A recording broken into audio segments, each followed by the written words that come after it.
आज हम लोग बात करते हैं कार्ल मार्क्स के धर्म के बारे में। कार्ल मार्क्स धर्म के बारे में कहा था कि धर्म एक अफीम के समान है।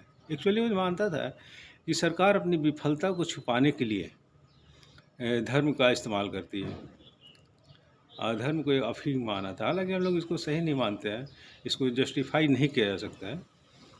हालांकि अलग अलग दार्शनिक के बहुत सारे विचार हैं जिसको सही नहीं माना जाता है। जैसे अरिस्टोटल ने माना था कि दासों और स्त्रियों में विवेक नहीं होता है।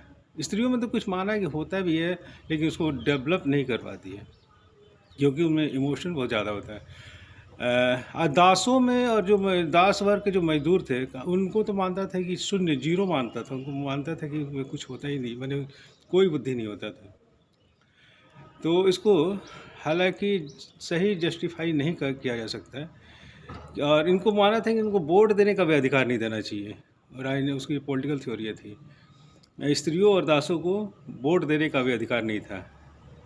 हालांकि हम लोग देखते हैं कि जब हम लोग अपना इंडियन हिस्ट्री देखते हैं तो सल्तनत काल में ऐबक, इल्तुतमिश और बलबन तीनों ऐसे सुल्तान थे जो दास थे। एक दास, एक गुलाम, हालांकि गुलाम वंश भी कहा जाता है इनको। हालांकि एल श्रीवास्तव ने इसका खंडन किया है क्योंकि उन्होंने खलीफा से बाद में उन लोग गुलामी से मुक्ति पा ली थी। हालांकि फिर भी स्त्रियों और दासों को बहुत ही स्ट्रगल करना पड़ा इसके लिए बाद में। अमेरिका जैसा शहर में, अमेरिका जैसा देश को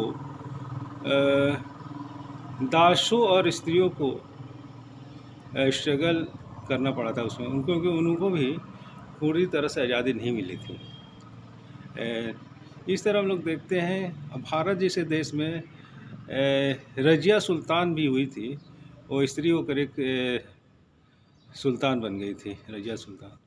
तो इसी तरह इतिहास को हम लोग जब देखते हैं तो न्यूट्रल होकर देखना चाहिए। ऐसा नहीं है कि किसी धर्म विशेष के बारे में अगर आपको जानकारी होना ज़रूरी, बहुत ही ज़रूरी है।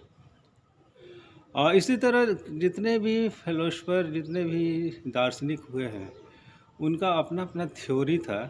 वो सभी को उनके सारे विचार प्रैक्टिकल रूप से सही नहीं माना जाता है, क्योंकि जैसे दार्शनिक, जैसे गांधी जी के सारे विचार को सही नहीं माना जाता है। गांधी जी ने यहाँ तक कह दिया कि वकील और डॉक्टर देश को बर्बाद कर दिया। तो इसी तरह माना जा सकता है कि सारे विचार, सारे दार्शनिकों के विचार